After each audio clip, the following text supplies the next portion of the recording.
Bienvenue à Bistro Liberté, le débat libre et non conformiste. Au sommaire de cet épisode, réchauffement climatique. Peut-on rester sceptique ? En réalité, tout ce discours du réchauffement climatique, il sert à justifier des transferts de fonds gigantesques entre différents pays, mais aussi des transferts de fonds gigantesques entre la population modeste qu'on est en train d'appauvrir considérablement avec la taxe carbone. Et en seconde partie, municipale 2020, l'union des droites est-elle un leurre ? Nous, on monte une liste, on est en train de préparer, on a des tractations, on a des réunions avec des personnes, et il y a des personnes très très bien aux Républicains, il y a des personnes très très bien au Rassemblement National, il y a des personnes très très bien au PCD, il y a des personnes très bien à Versailles Famille et Avenir pour ce qui concerne Versailles. Il faut arrêter de mettre les étiquettes dans les gens. Pour en parler, l'invité spécial de Martial Bild est un auteur, chef d'entreprise et conseiller municipal de Versailles, élu sur la liste Versailles Famille Avenir. Juriste et historien de l'art de formation, il est actuellement consultant en gestion de patrimoine artistique. Un sujet qu'il connaît bien pour avoir dirigé le département art d'une banque française, puis chez AXA Art, avant de fonder Saint-Éloi Art Consulting. Chargé de cours pour de nombreuses formations universitaires, il collabore avec des magazines artistiques comme la Gazette de l'Hôtel Drouot, L'Œil ou bien le Journal des Arts. Sur ce sujet, il a écrit L'art et la gestion de patrimoine, le guide du collectionneur et de l'amateur d'art, et Investir dans l'art. On le décrit également souvent comme un lanceur d'alerte sur la corruption, le financement et les dangers des éoliennes. Cet expert des éoliennes a publié fin 2018 « Éoliennes, la face noire de la transition écologique ». Il est porte-parole du réseau Ulysse, un réseau national anti-éolien, et ancien vice-président de la Fédération Environnement Durable. En septembre 2016, il est le chef de file de manifestations contre l'installation d'un camp de migrants dans les Yvelines. Je vous demande d'accueillir Fabien Bouglet.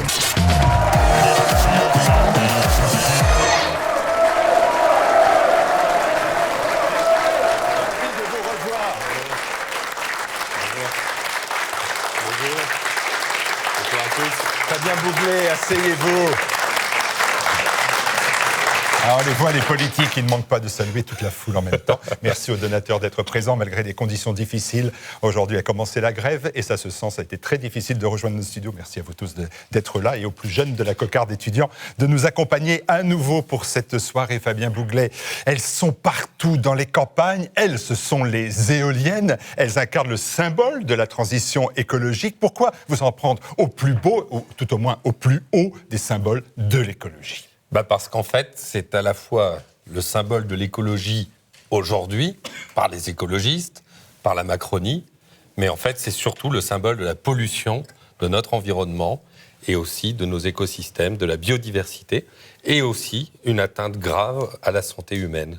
Et donc, en fait, c'est tout l'inverse de ce qu'on nous présente. Greenpeace, sur son site internet, nous dit les éoliennes, ce sont de jolies fleurs pour sauver la planète et pour sauver le climat. Des jolies marguerites, des jolies fleurs tournesol. Sauf que malheureusement, ces monstres d'acier et de fibres de carbone de 180 mètres de haut, voire même 240 mètres de haut pour les prochains projets qui vont intervenir en Bourgogne, notamment dans des forêts, eh bien, sont une calamité pour le monde rural et le monde marin. Et aujourd'hui, eh bien, il y a une grosse rupture entre les bobos écolos qui vivent à Paris, en région parisienne ou même dans la banlieue, et puis le monde rural et marin qui subit de plein fouet ces installations d'éoliennes qui détruisent leur cadre de vie, détruisent leur métier. Par exemple, le monde marin, entre le Tréport et Noirmoutier, eh bien, leurs zones de pêche sont totalement impactées par ces ces éoliennes. Et aujourd'hui, il y a une rupture écologique extrêmement grave. En fait, au nom de l'écologiquement correct, on détruit la nature et les écosystèmes. Alors, et c'est ça que je dénonce dans mon livre. Dans votre livre, Éolienne, la face noire de la transition écologique, comment expliquez-vous le succès d'ailleurs de ce livre un peu choc? Peut-être parce que vous dénoncez un scandale international. J'ai reçu moi aussi d'ailleurs Alban Darquin qui lui dénonçait un scandale d'État. Mais est-ce qu'on peut vraiment parler de scandale mondial? Parce que maintenant, vous n'hésitez plus. Eh bien, écoutez, en fait, dans mon livre, j'ai synthétisé à peu près 450 références internationales, soit sur les questions de santé, soit sur les questions d'infrasons, soit sur les questions d'impact sur les oiseaux. Il y a une documentation absolument gigantesque sur l'impact des éoliennes sur les oiseaux, sur la mafia, l'intervention de Cosa Nostra dans la mafia, la corruption généralisée en Espagne, aux États-Unis, en France, le problème des matières premières utilisées, qui sont véritablement, scandaleusement anti-écologiques, notamment les terres rares qui sont utilisées dans les nacelles d'éoliennes qui ont un impact écologique extrêmement fort en Chine, avec des mines à ciel ouvert, avec des usines qui émettent des rejets radioactifs, parce qu'en fait, pour faire ces aimants au néodyme, c'est-à-dire le métaux rare utilisé dans les nacelles, on est obligé de broyer des quantités astronomiques de poudre, d'utiliser une dizaine de bains d'acide sulfurique et oxalique, et ces bains génèrent des déchets radioactifs et sont jetés dans des lacs toxiques. Ces lacs toxiques sont rejetés dans les nappes phréatiques et conduisent à des leucémies d'enfants. C'est-à-dire que là où Europe Écologie Les Verts en France nous dit qu'il faut sauver la planète, il faut sauver notre mode de vie, eh bien, en fait, justifie ce sauvetage, ce soi-disant défense du climat et de la planète, en détruisant le cadre de vie de la Chine, par exemple. Et donc, c'est tout le paradoxe de ces éoliennes qui, encore une fois, au nom de la défense de la planète, détruit la planète. Et ça, on l'a pour le mode de construction de l'éolienne, pour des nacelles, pour les fibres de carbone utilisées pour les pales d'éoliennes. Les fibres de carbone ne sont pas recyclables. Et la Bundeswehr, l'armée allemande, les experts de l'armée allemande ont établi que lorsqu'on brûlait les pales d'éoliennes, eh bien, on pouvait avoir un cancer équivalent à celui du cancer de l'amiante. Et enfin, les 1500 tonnes de béton, avec une ossature de 50 tonnes de ferraille, eh bien, resteront à vie, parce que aucun spécialiste ne sait détruire ces socles en béton aussi conséquents. Donc en fait, on se retrouve avec soi-disant de jolies fleurs, comme nous dit Greenpeace, avec des jolis monstres, en fait. Je ferai... Philippe Randa. Merci. Ben, c'est ça. Philippe Randa me montrait à l'instant le dernier numéro du magazine Synthèse Nationale, intitulé Greta, l'effroyable imposture. Mais moi, si j'étais Greta, et je m'intéresse toujours à ce que disent les jeunes, Pierre Marin, vous savez, je suis toujours soucieux d'écouter ce qu'ils disent, eh bien, Greta dirait quand même que les éoliennes, c'est bon pour la planète, qu'il n'y a pas un complot contre la planète, que c'est tout simplement eh bien, une énergie nouvelle, et qu'à chaque fois qu'il y a une énergie nouvelle, on a tenté de discréditer cette énergie nouvelle parce qu'il y a des lobbies, notamment le lobby du nucléaire, qui essaie d'imposer leur vue. Donc si vous êtes un agent d'une lobby nucléaire, vous nous le dire maintenant. Non mais d'accord, mais moi je vous pose la question, parce que sinon ça discrédite tout votre propos. Bien sûr. Non, alors, je ne suis pas un agent du nucléaire, contrairement à ce qu'a dit la porte-parole d'Europe Écologie Les Verts l'autre jour sur CNews, qui a dit « Vous êtes financé par le lobby du nucléaire », ce qui peut d'ailleurs lui valoir des poursuites en diffamation, parce qu'elle ne prouve pas ses dires. La cravate n'est pas Areva, par exemple. Eh bien, la particularité, Martial Bild, c'est que le lobby de l'éolien, c'est le lobby du nucléaire. EDF, Énergie Nouvelle, c'est EDF. Areva est promoteur éolien. Iberdrola est promoteur éolien. Toutes les grandes structures nucléaires sont des promoteurs éoliens. Engie, par exemple, Electrabel, en Belgique, premier fournisseur d'électricité électronucléaire et le premier fournisseur d'éolien. D'ailleurs, il a racheté le parc éolien à Cosa Nostra, à une société qui s'appelait Winco, Et donc, il y a un journaliste belge qui a dévoilé que le parc éolien d'Electrabel en Italie avait été racheté à la filiale de Cosa Nostra. Ouais. Donc, vous voyez, la liaison, effectivement, le procès que l'on fait aux anti-éoliens d'être pro-nucléaire ne marche pas du tout. Ensuite, pour parler de Greta, parce que la gentille Greta, elle est gentille, Greta. Elle a des soutiens ici. Oui, elle est gentille, Greta. Elle nous attaque. Elle dit, vous êtes vraiment un pays lamentable, etc. Je rappellerai que 90% de l'électricité française est décarbonée. Que nous sommes le pays le plus vertueux en termes de décarbonation. Je dirais même qu'on n'a même pas besoin des éoliennes. Puisqu'en vertu de notre parc électronucléaire, 80% d'origine électronucléaire est décarbonée, 10% hydraulique est décarboné. Donc, quand on regarde les grandes cartes européennes de la production de gaz à effet de serre, on a un pays tout vert.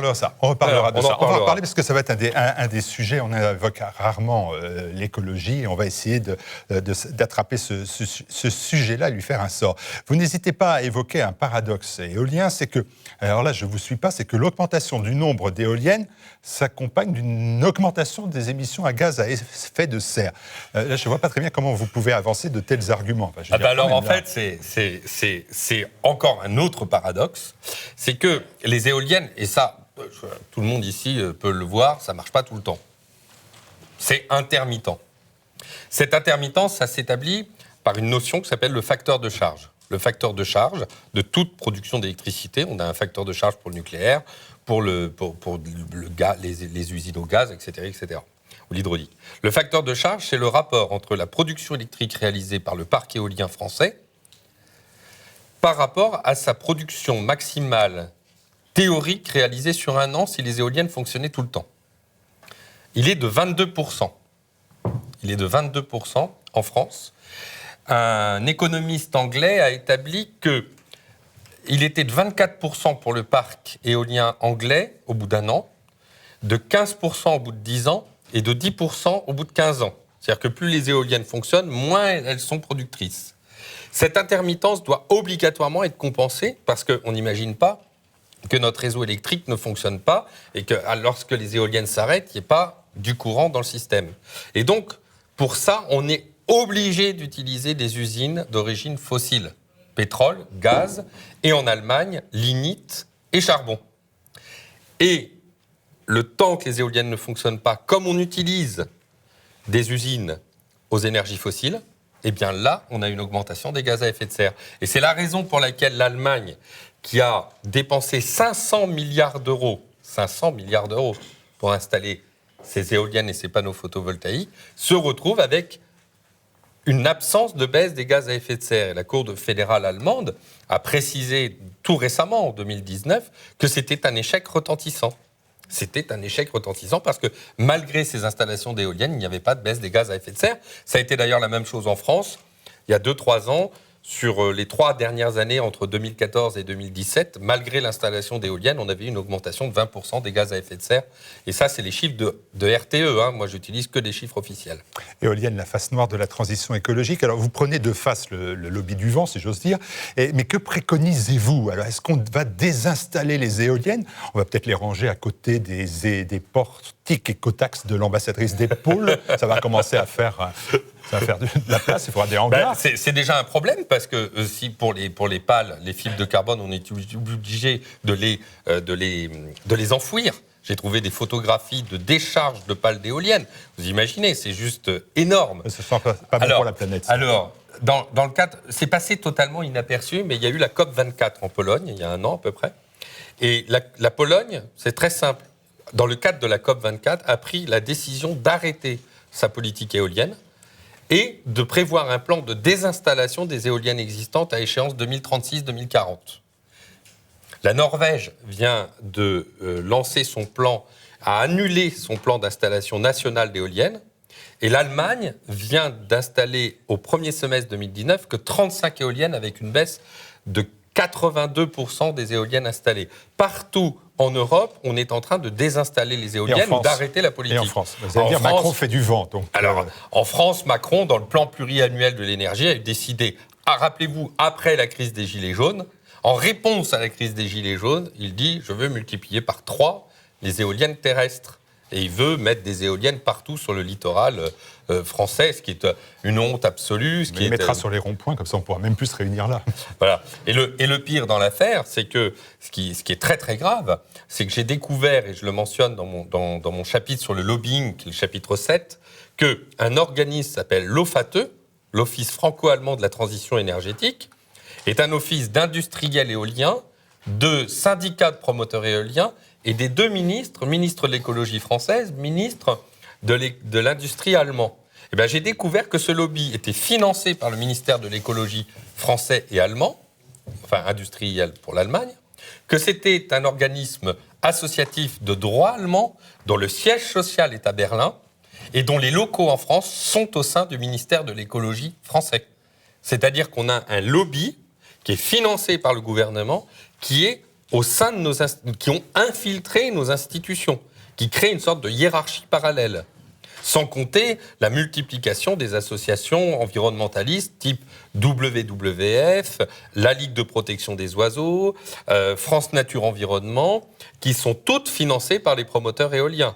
Sans compter Greenpeace, alors là c'est pire, Greenpeace qui a une filiale, Greenpeace Énergie, qui est promoteur éolien.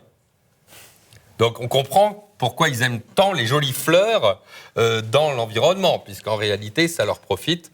D'un côté, on détruit l'image nucléaire, et de l'autre côté, on fait des profits avec sa propre activité. Voilà, des petites fleurs qui ne sentent pas bon. Éolienne, la face noire de la transition écologique, c'est aux éditions du Rocher. Et je crois que vous le dédicacez cet ouvrage lors de la manifestation organisée par mon amie Anne Brassier, vous savez, l'animatrice de Perles de Culture, qui organise le 15 décembre prochain à Paris, de 14h à 18h30, une opération intitulée « Lire sous les sapins ». C'est une manifestation traditionnelle très appréciée où les écrivains les plus intéressants et ceux qu'on ne voit pas à la télévision, donc les plus intéressants, eh bien, viennent rencontrer les lecteurs et viennent bien évidemment dédicacer leur œuvre. Il y aura parmi tous les écrivains eh bien, 2 personnalités très attachantes, l'académicien français André Makin et puis bien évidemment le toujours remarquable Jean Raspail. C'est le dimanche 15 décembre à la maison Saint-François-de-Xavier. Ça va être le 400e anniversaire de Saint-François-de-Xavier, il doit y avoir un anniversaire quelque part par là.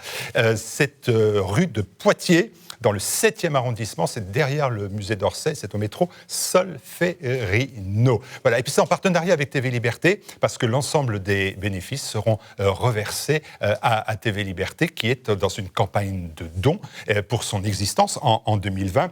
La dépendance, la liberté de TV Liberté passe par le don que vous faites, vous, que font nos donateurs qui sont ici présents pour la chaîne. C'est la garantie de son indépendance, mais bien évidemment, et bien dans une société qui est fragile, nous ne sommes solides ensemble que si vous nous aidez à cela. Donc je vous demande de faire cet effort, de regarder le clip qui va arriver dans quelques instants et d'aller tout de suite sur le site tvliberté.com à la rubrique dons. Vous faites un don de 1 euro, 10 euros, 100 euros, 1000 euros, plus si vous voulez, ce serait très bien aussi, mais vous faites le don que vous souhaitez, mais participez à cela parce que vous allez rejoindre notre communauté, la communauté de TV Liberté. Écoutez, je vous parle de communauté. Aujourd'hui, le vin que nous buvons sont les donateurs qui l'ont apporté. Voilà, c'est plus que les fêtes de Noël, c'est véritablement le lien qui nous soude ensemble. Celui-ci, nous y tenons plus que tout. Le président de la chaîne a réussi ce pari incroyable qu'en 6 ans, nous avons une chaîne audiovisuelle qui donne la parole à tous ceux qui défendent l'esprit français.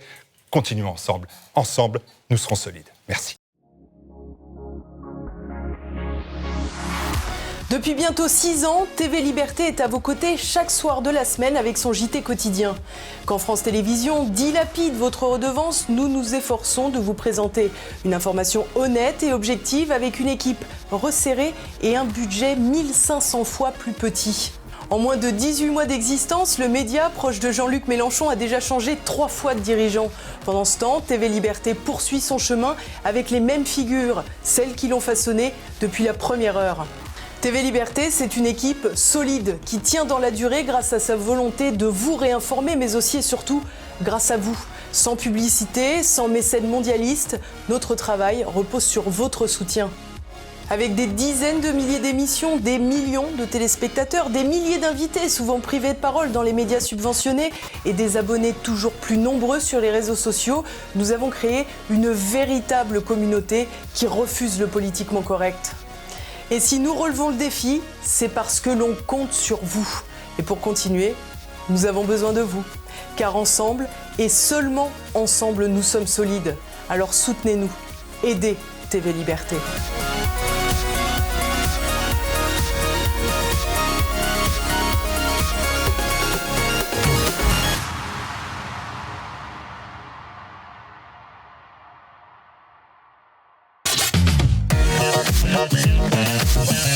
Réchauffement climatique. Peut-on rester encore sceptique ? À l'occasion de la COP25 qui se tient à Madrid, les grandes nations du G20 sont sommées de répondre à l'appel urgent du climat. Malgré la face noire de la transition écologique, les récupérations et les manipulations, peut-on encore rester sceptique devant l'impérieuse nécessité de lutter contre le réchauffement climatique ? Alors, Fabien Bouglé. Alors, c'est un dossier sur lequel, bien évidemment, je vais laisser maintenant totalement la parole à nos invités. Nicolas Gauthier pour Boulevard Voltaire, notre amie Stéphanie Bignon pour Terre et Famille, Philippe Ménard pour Politique Magazine, pour Euroliberté, l'ami Philippe Randa et Pierre Marin, étudiant.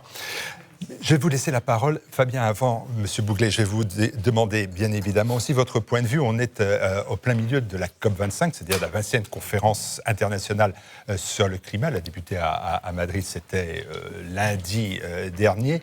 Elle vise à enrayer le réchauffement climatique. Et je vais vous dire pourquoi j'ai posé cette question, parce qu'il y a eu récemment dans le magazine Éléments un dossier sur le réchauffement climatique avec en gros l'idée qu'il fallait maintenant être sérieux, qu'on ne pouvait pas être climato-sceptique parce qu'il y avait des faits concrets qui amenaient à penser qu'il y avait un réchauffement climatique et que plutôt que de dire non à tout, eh bien, il fallait faire des propositions. Je schématise un peu et simplifie sûrement le dossier de Éléments qui était plus complexe, mais c'était ça en substance. Ça a fait grand bruit et ça, comme l'on dit maintenant, ça m'a interpellé, ça m'a intéressé. Donc, votre point de vue là-dessus ? Moi, concernant le livre sur les éoliennes que j'ai rédigé, je l'ai rédigé dans l'idée qu'on partait du présupposé qu'il y avait un réchauffement climatique ou une modification climatique. Parce que là-dessus, il y a aussi des gens qui pensent que c'est une modification climatique et que l'émission des gaz à effet de serre conduit à une modification climatique. Donc, mon travail dans le cadre de ce livre, ça a été de dire, est-ce que les éoliennes répondent à la réponse de lutter contre les réchauffements climatiques. C'est-à-dire que, en fait, est-ce que les éoliennes permettent de sauver le climat, en gros ? La réponse est non. Après, je crois que la question du réchauffement climatique est très compliquée. Parce que déjà, il peut y avoir un réchauffement climatique, mais la question de savoir s'il est d'origine anthropique ou d'origine de proximité du Soleil ou pas. Ça, il y a des études controversées sur la question. Très contradictoire. Très contradictoire. Alors on va nous dire c'est l'activité humaine. Il y a certains qui disent c'est l'activité humaine, d'autres qui disent c'est la proximité du Soleil. Donc déjà sur ce point, on n'a pas la réponse. Donc moi je crois une chose, je ne crois pas à la vérité imposée scientifique.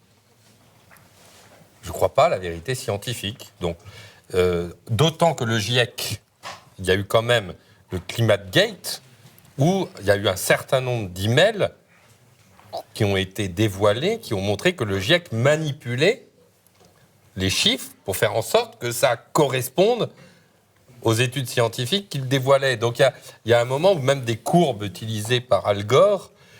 Donc les enjeux, ce qu'on peut dire, c'est que derrière ce réchauffement climatique, il y a des enjeux financiers considérables, de choix de société, et que derrière, c'est en réalité des enjeux financiers énormes, géopolitiques, et on le voit avec les éoliennes, on le voit avec le nucléaire, on le voit avec le pétrole, et il y a trois grands acteurs énergétiques qui s'opposent.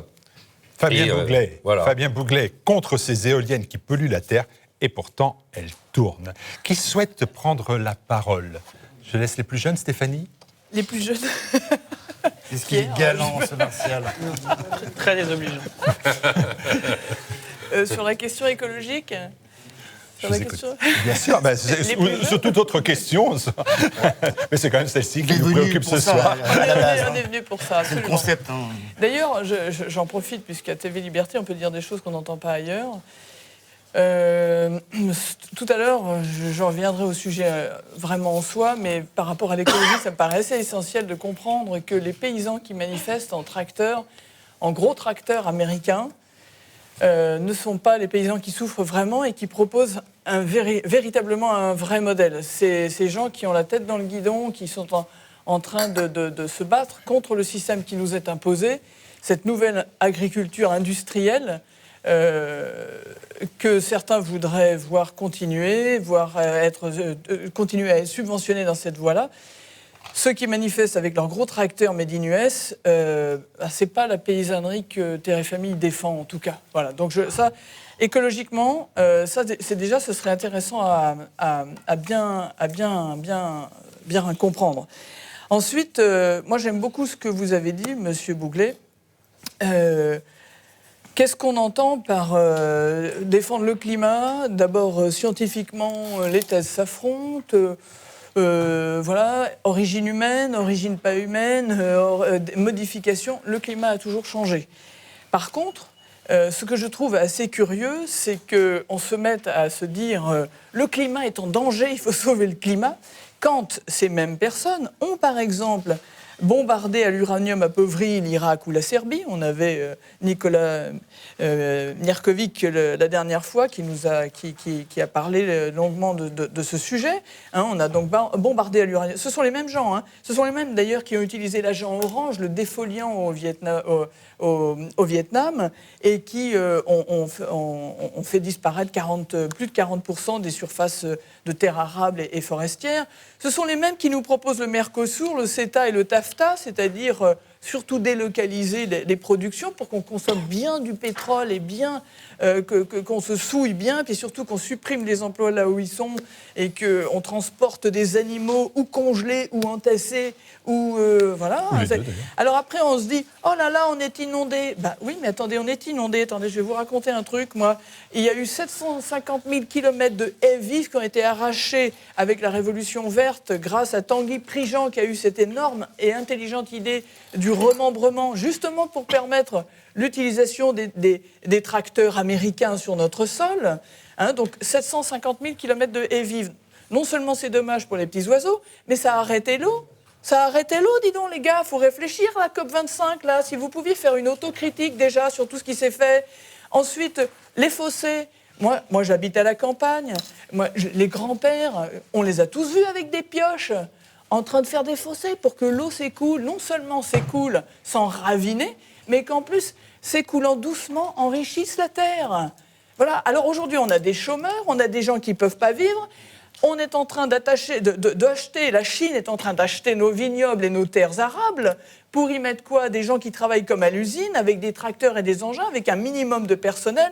Il est évident que vous n'avez plus le moyen, vous n'avez plus le temps de faire les fossés pour diriger l'eau, pour la canaliser, pour sculpter la nature, la création, pour être le jardinier du bon Dieu. Puis alors après, il y a des choses extraordinaires. On nous apprend l'écologie jusque dans nos communes, n'est-ce pas? Le PLUI, le plan d'occupation des sols, qui n'est plus aujourd'hui sous la prérogative des maires et qui est sous la prérogative des communautés de communes. Eh bien aujourd'hui, dans les communes, vous avez des conseillers qui sont mandatés par l'Europe pour vous expliquer comment on va occuper le sol de votre commune, que vous occupez depuis 3 ou 4 générations, mais eux, ils savent, et ils savent mieux. Et alors, ce qui est extraordinaire, et là, c'est le pompon, et ils sont tous pour la COP25, ces gens-là, eh bien, ils vous expliquent que, alors, on va faire là des maisons, là de l'artisanat, et là, ça sera une zone constructible. Et alors là, tout le monde pouffe de rire, et on leur dit, oui, mais il n'y a jamais une maison là, parce que c'est inondable. Voilà. Alors, voilà à quoi on paye les gens, voilà à quoi sert la COP25. Non, tout ça n'est absolument pas sérieux. Avant de sauver le climat, il faudrait sauver le bon sens. Allez, voilà, encore pas une électorale, Stéphanie Bignon. Déjà.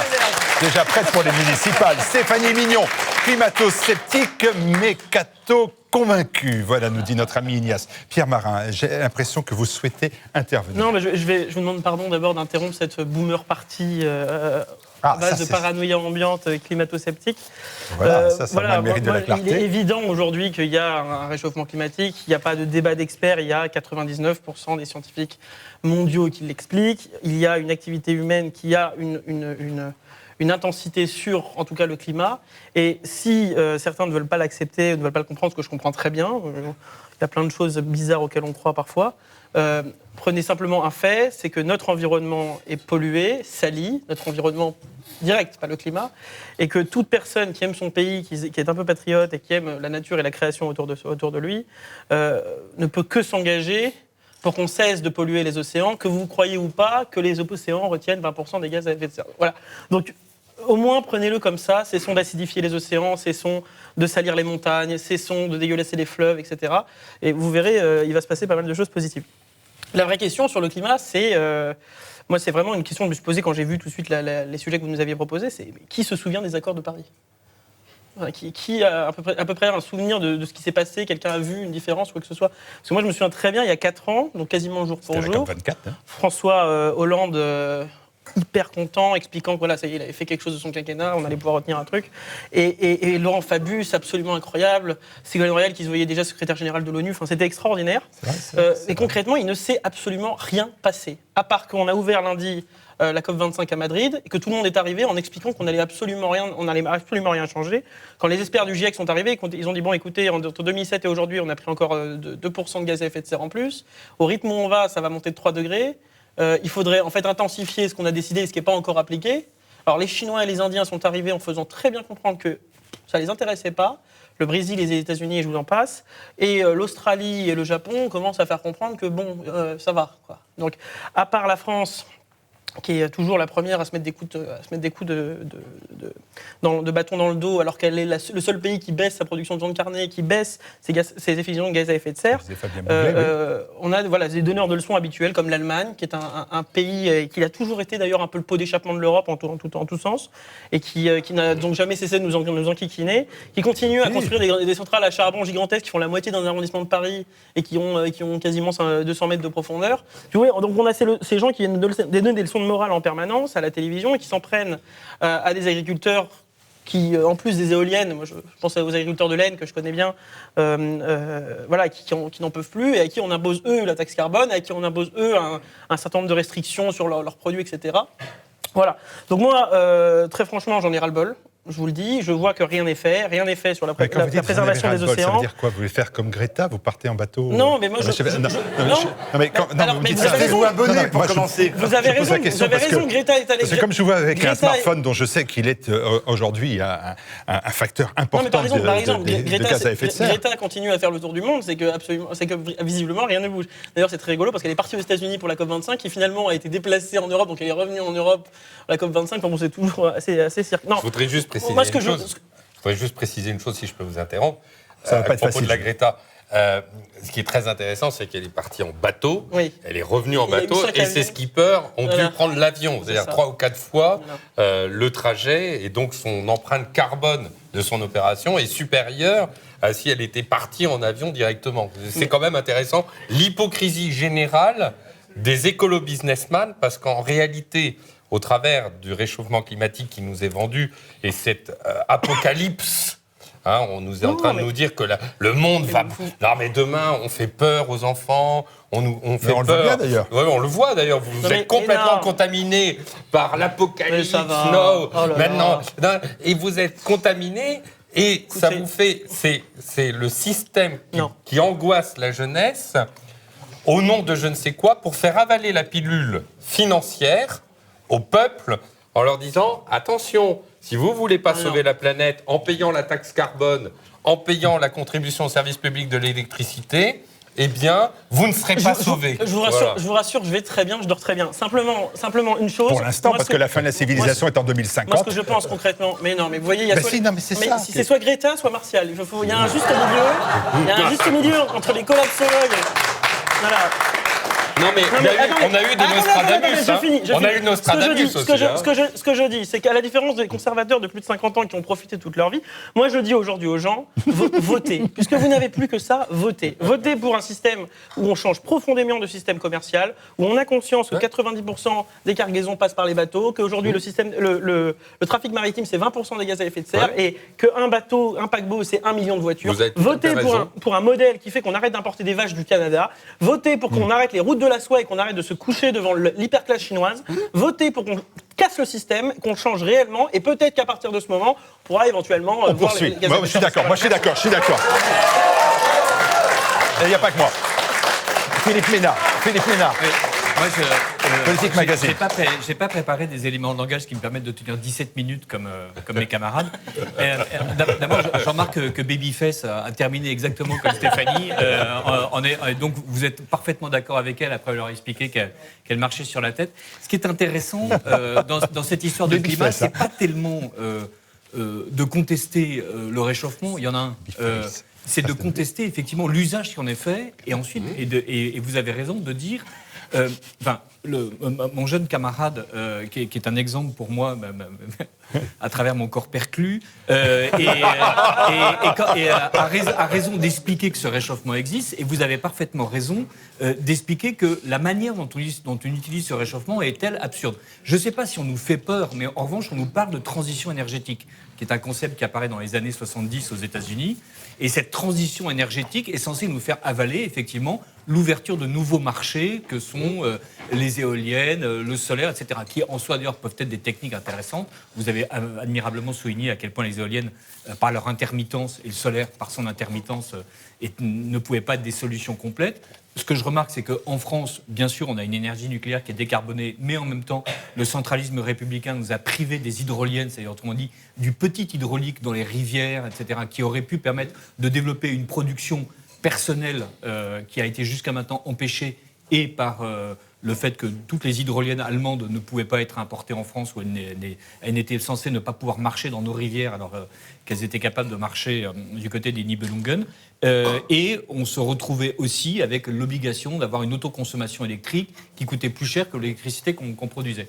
Donc, le vrai problème du climat, c'est surtout la manière dont s'emparent de cette question des gens qui ont un intérêt à développer un marché énergétique et à laisser de côté des choses, puisque vous avez tous les deux répondu à côté de la question, mais vous aviez raison, car le vrai problème est là, qui sont en fait l'effondrement de la biodiversité.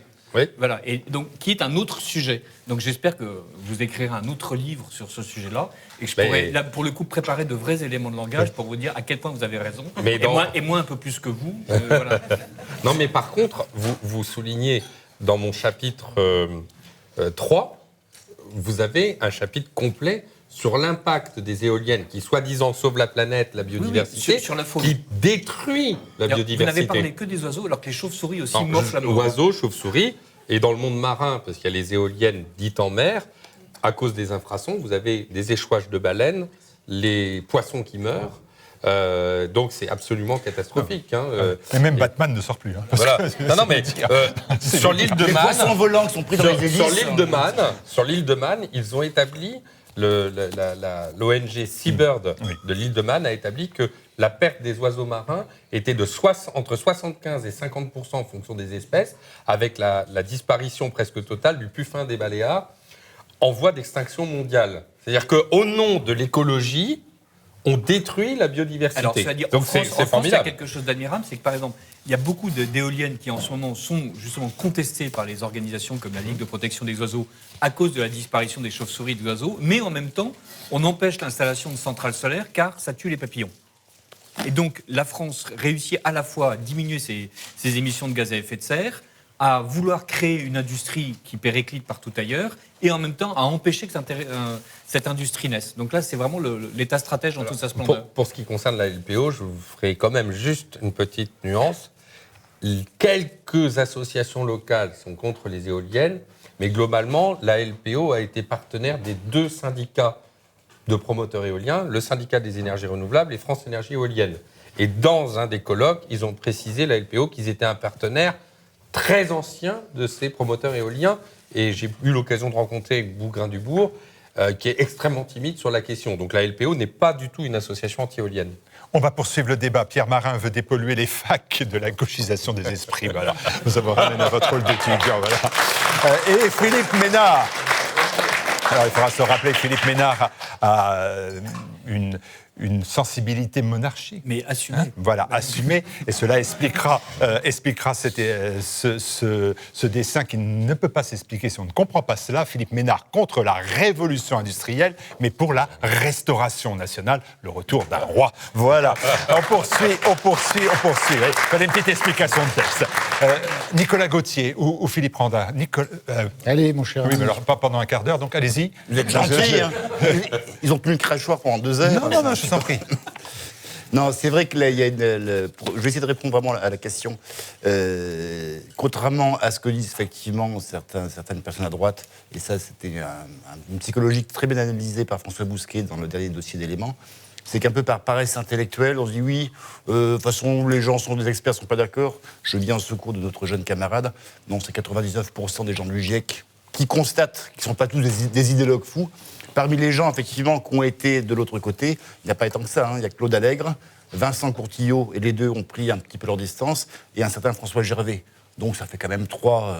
peut-être quelques gens peu connus dans des revues confidentielles.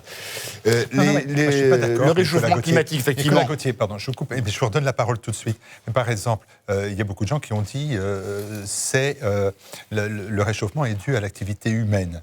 Il était impossible de dire que c'était le cycle de la Terre. Or, aujourd'hui, quand vous regardez n'importe quel scientifique, il vous dit « oui, ce sont les deux, maintenant ». Oui, donc, mais, si vous voulez, mais voilà. Le problème, c'est pas parce qu'une question est posée par des imbéciles ou par des hystériques, ou qu'elle est posée de mauvaise façon, que la question est fausse. Je laisse poursuivre. Voilà. C'est pas parce que Greta Thunberg le dit que c'est forcément vrai. Mais enfin, de l'autre côté, Donald Trump dit oui, le réchauffement climatique, ça n'existe pas. Il n'a pas plus de brevets dans la matière que Greta Thunberg. Et je pense que c'est une histoire qui va quand même être plus laissée aux scientifiques qu'aux agitateurs, et encore moins, effectivement, à des lobbies industriels, où on sait qu'ils ont toujours été là, qu'ils le seront toujours.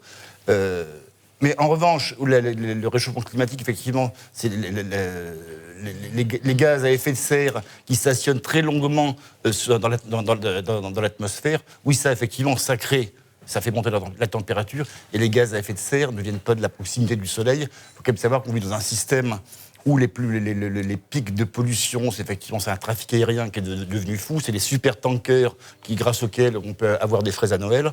En fait, le problème majeur, c'est le système mondialisé et marchand, qui naturellement crée de la pollution, ce qui est le réchauffement climatique, mais aussi le fameux 5e continent de plastique. Quand on voit ce qu'est devenu la mer, c'est une épouvante. Alors après, il ne faut pas tomber dans le catastrophisme. La mer d'Aral qu'on donnait pour morte, en 10 ans de politique volontariste de Vladimir Poutine, elle revit. Et d'un côté, d'un aspect plus philosophique, pareil, c'est pas parce que l'écologie est aujourd'hui visiblement défendue par des hystériques avec en poncho que c'est forcément une idiotie, sachant d'où vient l'écologie, vient des milieux royalistes, j'en suis également un, des milieux catholiques. Mais nous sommes légion. Vous êtes tous là. Voilà. On a un box pour nous. Oui, il manque le roi. Il est important de distinguer l'écologie, je crois que là-dessus on est tous d'accord, de la religion du climat. Oui, mais c'est d'ailleurs le problème. Je ne supporte pas quand on me dit est-ce que vous croyez au réchauffement climatique? On n'a pas à y croire, on croit en Dieu ou on n'y croit pas. Voilà. On doute. Mais on n'a pas à croire au réchauffement climatique. Vous voyez qu'il y a une forme de dogme qui a été établi du réchauffement climatique qui n'est pas lié à l'écologie. L'écologie, l'écologie, ça commence avec Philippe Brige, ça commence avec Charles Maurras, avec Frédéric Mistral. Il y a une dimension métaphysique et catholique. L'homme n'est pas un Prométhée, il n'est que l'usufruitier du jardin divin. On doit le laisser un peu comme les toilettes dans le même état qu'on souhaitait le trouver en y entrant. C'est cela, si j'ai bien compris. Je vais donner la parole à Philippe Randa et après je poserai la question à chacun d'entre vous, une question supplémentaire. Rapide. Philippe Randa, je vous écoute. On vous écoute. Excusez-moi, après avoir dit que Nicolas Gauthier, dont j'ai dit à Ignace, arrête de le montrer en train de fumer, eh bien évidemment, m'a écouté. Je fume des fleurs, c'est bon pour la planète. Voilà, donc, vous avez été entendu, enfin. Le pavot est aussi une fleur à ce compte-là. Alors, effectivement, moi, à vous entendre tous, ça me confirme dans mon opinion de ne pas avoir d'opinion sur le réchauffement climatique d'origine anthropique. Ça y est, je viens de dire une chose qui me classe dans le camp des hérétiques, des pas sérieux, des fous, des salauds, des abrutis. J'ai seulement dit que, et c'est pas la première fois, même avec mon fils aîné, le premier à qui j'ai dit, moi, j'entends les uns, j'entends les autres, je n'ai pas d'opinion, personne n'arrive à me convaincre. Il m'a regardé, mais avec un vous allez traiter, affreux. Vous allez traiter de je boomer. sais, le nouvel hérétique. Vous allez traiter de boomer. Moi, je regarde ma date de naissance, je ne suis pas dedans. Dans ce débat, non, je suis pas dedans. Dans ce débat, il y a plusieurs choses qui me gênent. Le premier, c'est déjà qu'on mélange un peu tous les termes et tout. On parle de pollution des terres, des paysans. C'est un problème global. De la pollution des mers avec effectivement l'océan de plastique, des réalités évidentes. Avec le réchauffement climatique, c'est l'homme, on matraque ça, nous sommes obligés aujourd'hui d'y croire. Parce que, comme vous l'avez dit d'ailleurs, de cet excellent dossier d'éléments que je n'ai pas lu, mais que je ne doute pas qu'il soit excellent, généralement, Éléments est une très bonne revue, mais il faut être sérieux, n'est-ce pas? D'ailleurs, vous avez confirmé, Nicolas Gauthier, qu'il fallait être sérieux. Le réchauffement climatique d'origine anthropique, c'est la vérité, avec un grand V. Voilà. Bon, moi je suis je reste quand même un peu sceptique. Mais personne ne dit ça. Mais si, vous l'avez dit tout à l'heure en commençant. Non, je l'ai dit effectivement. Et mon voisin l'a dit avec fougue aussi, il faut être sérieux. Il y a des cycles climatiques, mais toute activité humaine n'est pas neutre par nature. C'est ce que vous avez dit et on l'a très bien compris. C'est ce que vous avez dit, on l'a très bien compris. Non, mais je ne sais pas, mais... Ce qui m'ennuie justement dans cette... Si vous voulez vous battre, c'est pas de vous fatiguez pour la dernière émission. Dans cette pensée, la pensée unique m'a toujours ennuyé. Et quand je dis ennuyé, c'est parce que je veux rester poli. Mais pourquoi vous en prenez à Pierre Marin comme ça? Non, mais pas du tout. Je m'en prends à tous ceux qui veulent imposer cette pensée. C'est-à-dire que le simple fait de remettre en cause l'origine anthropique du réchauffement climatique, parce qu'un réchauffement climatique, bien sûr, actuellement, ça se réchauffe. Comme dans la période d'histoire, il y a eu énormément de périodes de réchauffement climatique. La question est, et je reviens à ce point précis, est-ce que c'est d'origine anthropique? Est-ce que c'est la faute de l'homme? Les deux, voilà. Les deux, mon général. Bon, les deux, comme ça, c'est plus simple. Mais ça m'ennuie aussi qu'un simple journaliste, je n'ai plus son nom en tête, qui est un journaliste de la météo, soit renvoyé immédiatement parce qu'effectivement, il a émis un doute dessus. Alors, quand on commence comme ça à bannir les gens, à les virer, et à ne pas pouvoir s'exprimer sous peine de passer pour quelqu'un de pas sérieux, par exemple, tous les scientifiques, sauf 2 ou 3, comme ça, ou dans des revues confidentielles qui pourraient dire le contraire, c'est ce qui s'appelle la pensée unique. Et ça me gêne. Donc voilà, mais je suis désolé, je réponds. Vous êtes la pensée unique. Et je réponds moins qu'après Politique Magazine, cher monsieur. Pas tous ensemble, on va se croire à tête à clash. Précisément à vos arguments et à ce que vous avez dit. Pierre, je vous donne la parole. Non, mais évidemment, je souscris sur ce que vous avez dit à la fin. Et les gens qui ont viré ce monsieur sont à l'origine même des théories complotistes. Si vous voulez, vous pouvez croire que la Terre est plate, qu'il y a une pensée unique qui veut qu'elle soit ronde. Vous verrez au bout d'un moment. Vous me regardez comme ça. La Terre plate est une théorie inventée au 19e par un protestant contre le Moyen-Âge catholique. Donc, oui, mais j'ai rencontré beaucoup de catholiques qui m'expliquaient que c'était le cas. Vous avez rencontré des mauvais catholiques qui sont des crétins. On discutait de la sphéricité de la Terre dans à peu près la sphère catholique du 5e au 15e siècle. Et on parlait déjà de l'héliocentrisme. Moi, je ne crois pas qu'elle est plate, mais j'avance pas parce que j'ai peur de tomber. C'était évidemment un exemple sur les types de pensée unique. Personne ne pense que la Terre est plate. Moi, je vous prends un exemple. On parlait tout à l'heure des oiseaux avec les éoliennes. 40% des oiseaux ont disparu à Paris. Est-ce que, oui ou non, c'est la faute de l'homme? Il y a encore beaucoup de pigeons. Ne regardez pas, c'est lui qui est contre l'origine. Est-ce que oui ou non? Très franchement, vous avez évidemment que c'est la faute de l'homme. Pour avoir vécu à Paris, on aurait déjà diminué le nombre de pigeons. J'aurais applaudi des 2 mains. Et j'aurais bien voulu que ce soit. Mais effectivement, on parle des moineaux. Il n'y a plus de moineaux. Mais effectivement, c'est la faute de l'homme parce que la plupart des oiseaux parisiens étaient des oiseaux qui ne font pas leur nid mais qui nichent dans les anfractuosités. comme il y a de moins en moins d'anfractuosité avec les constructions modernes, ces oiseaux-là, effectivement, ont perdu leur habitat naturel. Donc l'homme a une responsabilité. Ben évidemment, l'homme a une Mais responsabilité. attendez, là, on parle des oiseaux, on parle des rapports avec le réchauffement climatique. C'est ce qu'on Il essaie de est dire. tellement contre les Si vieux, vous là. écoutiez un petit peu on des en a- ministres, attendez, Stop. Mais mort aux jeunes, quoi. Hein. Non, mais je sais pas, mais vous êtes jeune et c'est pour ça que vous ne saisissez peut-être pas toutes les nuances. Mais c'est un piège. allez, C'est un cadeau. piège. C'est un piège. Nous faire discuter sur oui ou non le climat est en danger, c'est tout simplement ne pas poser la simple question que le textile français est mort à cause des transports en paquebot, en cargo, de chaussettes, de slips, et le textile français est mort de ça. Alors avant de sauver Surtout le les climat, slips, d'ailleurs. sauvons le textile français. Vous voyez. Alors moi je vous dis tout simplement, la mort du textile français est de source anthropique. Alors ça c'est sûr. Par contre, Je suis ça, c'est sûr et certain. On va laisser. Allez, je vous donne la parole encore parce que vous avez été pris à partie. C'est un fait personnel. je suis peut-être jeune, mais Mais vous êtes... Non, mais je suis peut-être jeune, mais j'arrive encore à suivre une conversation. On a dit au début. Allez, et on a dit au début. alors que son voisin, il a du mal. Ça vire au Mais début. c'est un Non, piège. ça vire à la farce. Ce que je veux dire, c'est qu'on a dit au début que même pour ceux qui avaient des doutes, on a le droit de douter de tout dans la vie, tant mieux. Mais tous ceux qui avaient des doutes sur un impact de l'homme sur le réchauffement ou pas de la planète, pouvaient au moins voir que l'environnement et que tout ce qui nous entoure est détruit depuis 150 ans C'est autre par chose. l'homme et par Mais l'action on le sait bien. industrielle, Ça, on est tous d'accord. La question du numérique climat. et Dire consommatrice de l'homme. le climat, le changement climatique est d'origine anthropique ou pas, c'est précisément ne pas aller vers les vraies questions. Évacuons cette question-là. Bon. Mais bien sûr, Mais je suis ravi qu'on la ait des question n'est pas scientifiques là. qui La gèrent sur le question Tout n'est le pas là. monde est d'accord sur le fait qu'il n'y a aussi pas que le cycle de la Terre, mais il y a aussi le cycle de la Terre, que le climat de la Terre alterne entre glaciation et réchauffement, Bien sûr. que nous savons cela, mais aussi les scientifiques disent que si en 20 000 ans ça a augmenté de 1 degré, en 100 ans cette fois-ci, ça a augmenté 100 fois plus rapidement qu'il y a 56 millions d'années.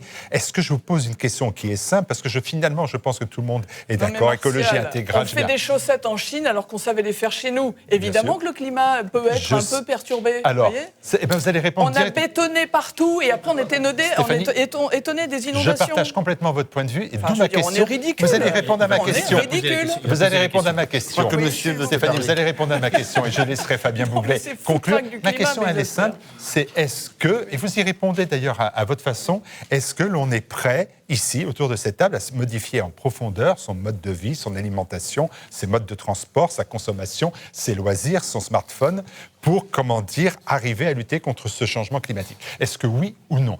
Stéphanie, vous avez donné une réponse. Oui sur certains aspects, vous m'avez dit. Non, Oui, mais les modes de transport. Il faut tout faire. Il faut tout faire pour contrer, en fait, cette tentation, parce qu'on nous parle d'écologie à tour de bras et on nous arrose de plus en plus de publicité et d'incitation à la consommation. On nous dit qu'il faut trier, et on nous parle encore une fois de tri sélectif, et j'attends toujours celui qui m'expliquera ce qu'est le tri qui n'est pas sélectif. Mais dans tous les cas de figure, on nous abreuve d'ineptie, d'imbécilité, d'éléments de langage qui nous perturbent, alors que tout simplement, oui, chacun d'entre nous pouvons faire. Et j'insisterai sur quelque chose d'autre, c'est que l'homme est fait pour se nourrir. Il travaille pour vivre et il est fait pour se nourrir. Et il n'est pas normal qu'il n'y ait que 4% de la population active qui nourrisse le reste. C'est pas normal.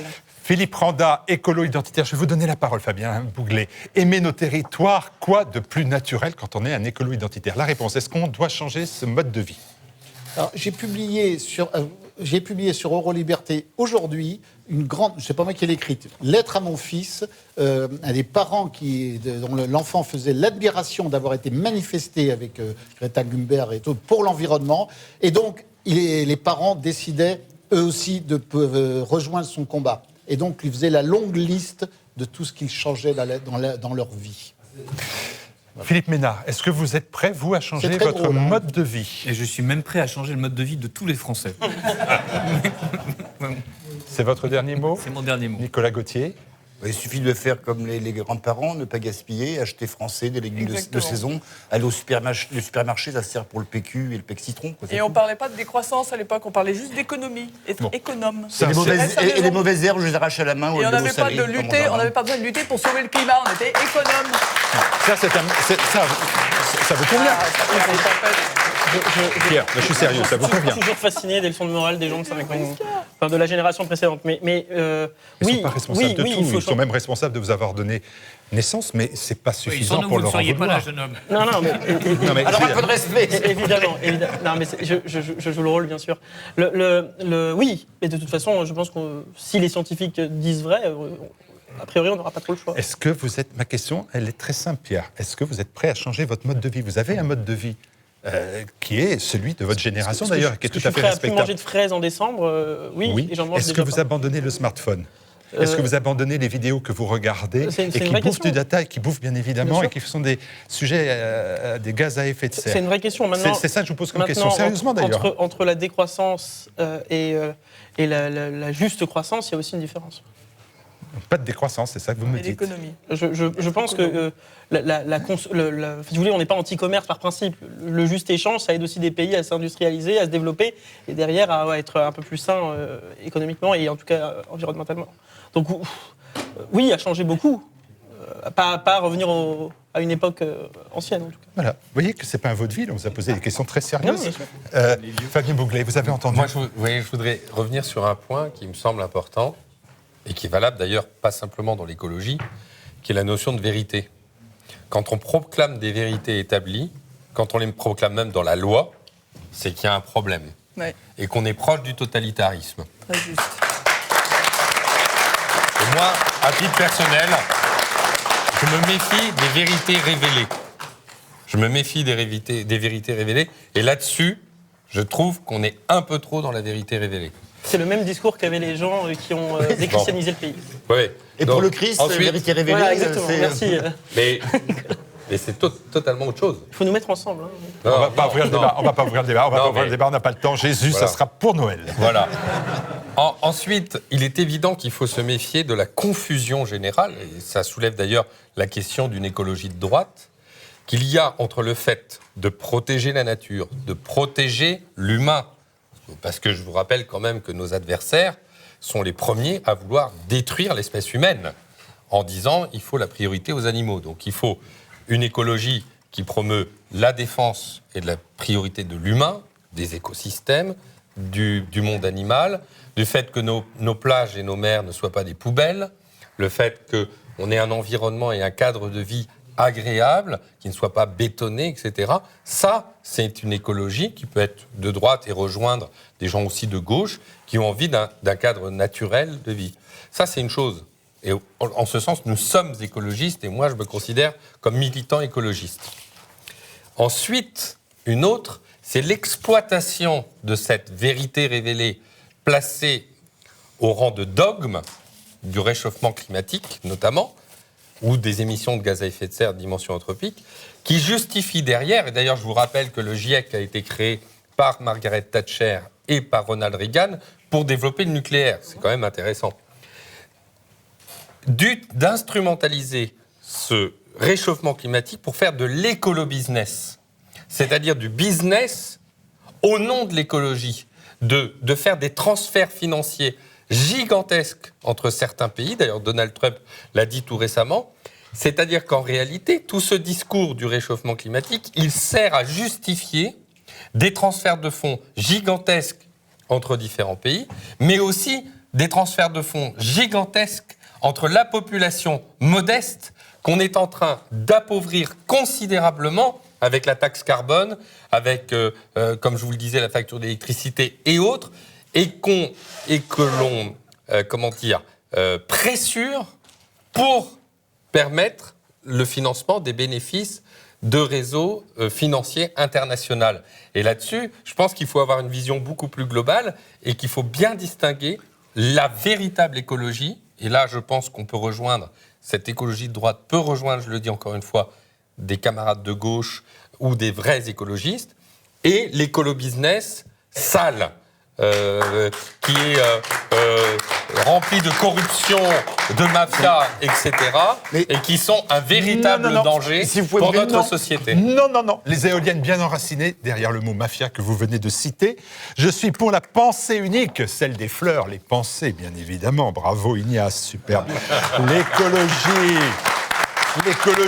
le Flower Power, c'est nous les rois codes, dit Philippe Ménard. Voilà, bien évidemment, dont on saura une fois pour tous que vous attendez, non pas le réchauffement climatique, mais le roi. C'est peut-être plus dur d'ailleurs. Greta Thunberg, efficace contre le réchauffement climatique, dit Donald Trump. D'ailleurs, elle est tellement glaçante. Voilà. L'horrible blackface, non, mais la face noire de la transition écologique, référence au livre de Fabien Bouglet sur les éoliennes, et enfin Martial Bild pour le réchauffement climatique, du moins pour notre émission. Voilà. C'est effrayant. C'est effrayant. On se retrouve tout de suite. À tout de suite.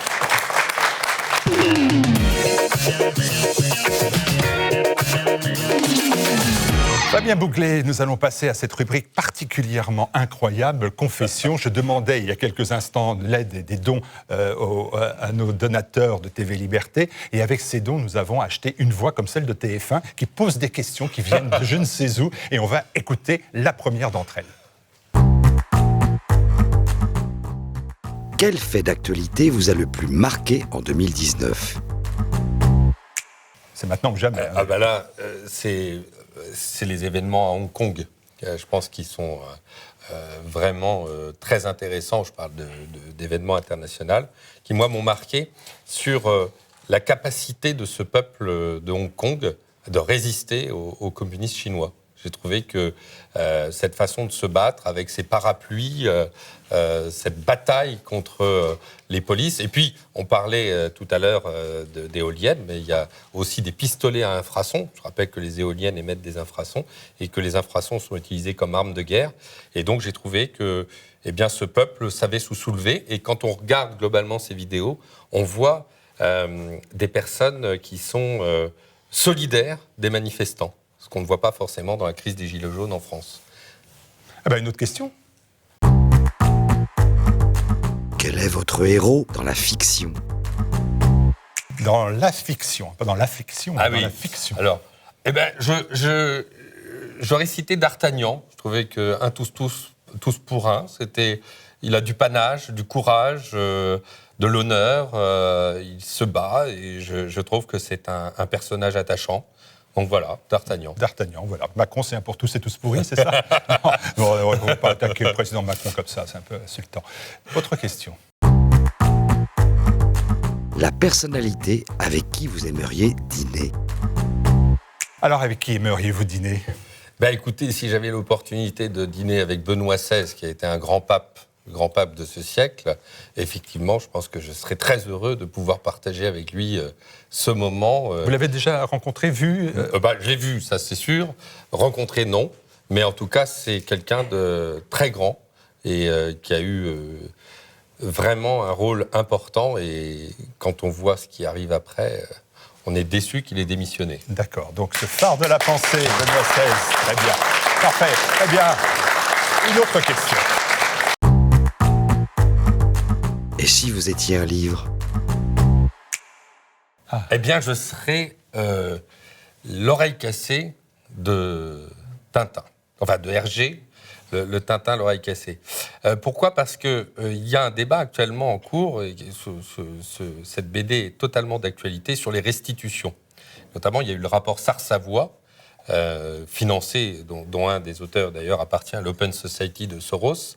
Et j'ai participé à un colloque récemment au musée du Quai Branly. Et il faut véritablement résister parce que Macron veut restituer un certain nombre d'objets dans nos collections, ce qui ouvrirait une atteinte grave au principe d'inaliénabilité et d'imprescriptibilité de nos collections, qui d'ailleurs, que même les rois avaient respecté depuis, disons, le XIVe siècle. Vous avez effrayé Philippe Ménard qui pensait qu'il fallait restituer les collections du Quai Branly et qui s'en était ému.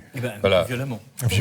Non, mais il est tout à fait question de restituer. Vous savez que ça a commencé par une bévue monumentale. Tout à fait, avec un sabre. Édouard Philippe a restitué un sabre au Mali d'un conquérant africain dont je n'ai plus le nom en tête. Et en fait, ça n'a jamais été son sabre. Un imam là-bas, local a été le premier à vendre la mèche en disant le sabre, c'est pas du tout ça, c'est le sabre d'un de ses enfants. Le vrai sabre du héros tout couleur, du peuple tout couleur, qui était un conquérant et qui allait conquérir le peuple Peul, son sabre, il est dans telle ville, j'ai plus le nom en tête. Donc la première restitution a été un bide. Un bide, surtout qu'en plus ce sabre est plutôt occidental. La lame a été créée en France, donc on est vraiment dans la nécessité de restituer et ça crée effectivement en interne des troubles sur cette restitution. Et ce qui est grave, parce qu'on n'en parle pas, c'est que moi je travaille dans le monde de l'art, comme vous l'avez pu le voir, et ce dont on ne parle pas, c'est que cette restitution potentielle d'objets qui peuvent venir du musée du Quai Branly ou d'autres musées à l'Afrique pourrait avoir d'énormes conséquences sur l'intégralité du patrimoine culturel français dans nos musées.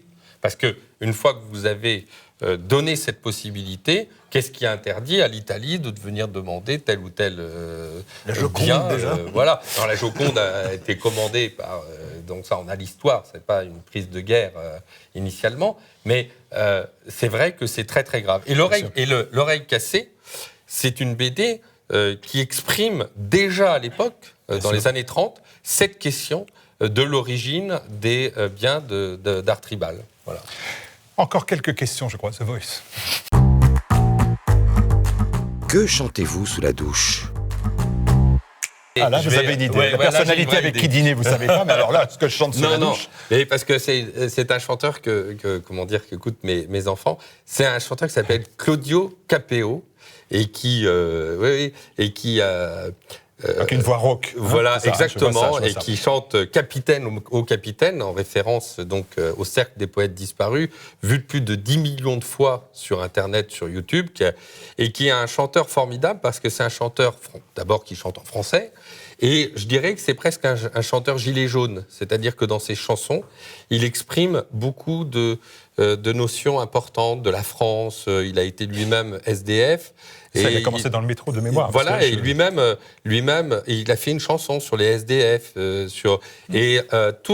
Quand on écoute ces chansons, qui sont évidemment des chansons aussi de paroles et de textes, eh bien, on est vraiment intéressé, je dirais, par ce retour à la France des territoires, ce monde rural, etc., et aussi de la simplicité. Et donc, je trouvais que c'était intéressant. Française. C'est de la chanson française, D'accord. tout à fait. Vous pouvez nous en interpréter un petit morceau. Alors, je vais vous laisser... Non, là, c'est toi. Moi, je n'ai pas la voix assez rauque. Allez, dernière question.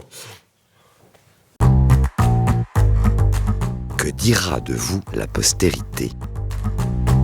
Rien que ça. Voilà, c'est une grande question. Je dirais d'abord, en tant que vis-à-vis de mes enfants, que j'étais un bon père de famille. J'espère que c'est un élément important, parce que aujourd'hui, le père est discrédité dans notre société. Vous avez combien d'enfants, ça ? Moi, j'ai 8 enfants. Ah, 8 enfants. Voilà. Bravo. Voilà. Bravo. Donc, on sait tous en faire. Hein. Non, mais, bravo. On sait tous en faire aussi, quand même. Hein. Et donc, d'être un bon père, de leur transmettre la culture, le sens de l'effort, l'honneur, les valeurs, je pense qui manquent aujourd'hui dans notre société. Et puis, dans mon combat, qui peut être un combat soit de lanceur d'alerte ou politique, d'avoir été un homme libre, parce que je pense que la liberté, c'est essentiel, de ne pas se laisser influencer par les mondanités ou la corruption morale, et puis d'avoir été quelqu'un qui n'avait jamais rien lâché. J'espère que je suis considéré comme quelqu'un qui va au bout de ses combats, et voilà, je ne lâche rien, donc j'espère que la postérité dira ça de moi. Eh bien, écoutez, c'est tout le bonheur que je vous souhaite, toutes les grâces que je vous souhaite. Allez, c'est l'heure de la pub encore. Terre de parfum, vous le savez, vous le connaissez peut-être, si vous ne le connaissez pas. Il est temps de l'acheter avant Noël, c'est maintenant qu'il faut le faire. C'est un parfum au service de notre pays, puisqu'il est imaginé et fabriqué en France. Il invite à la solidarité nationale. Pourquoi vous souriez ? Non. 100% des bénéfices sont reversés à des associations qui aident des agriculteurs, des militaires, des artisans, des écoles rurales. Alors, il y a un parfum pour hommes avec Santal Musc Blanc et le parfum pour femmes que voici avec Clémentine Réglis. Ce sont des centaines d'exemplaires de ce parfum qui sont vendus. C'est un parfum qui est notre partenaire à TV Liberté de cette émission Bistro Liberté. C'est important parce que, vous le savez, aujourd'hui, il y a des groupes d'extrême gauche qui essaient d'empêcher les annonceurs de faire de la publicité, notamment sur des journaux comme Valeurs Actuelles, sur nos amis de Boulevard Voltaire que Nicolas Gauthier représente ici. Ils essaient de faire pression pour empêcher empêcher la publicité de se faire sur ces médias-là. Le TV Liberté a fait un choix définitif, c'est de ne pas faire de publicité, de ne pas passer de publicité, de refuser la publicité. Mais en échange, bien évidemment, nous avons des partenariats exclusifs. En voilà un avec Parfums de France qui nous fait confiance. Alors faites-leur confiance en retour. À tout de suite.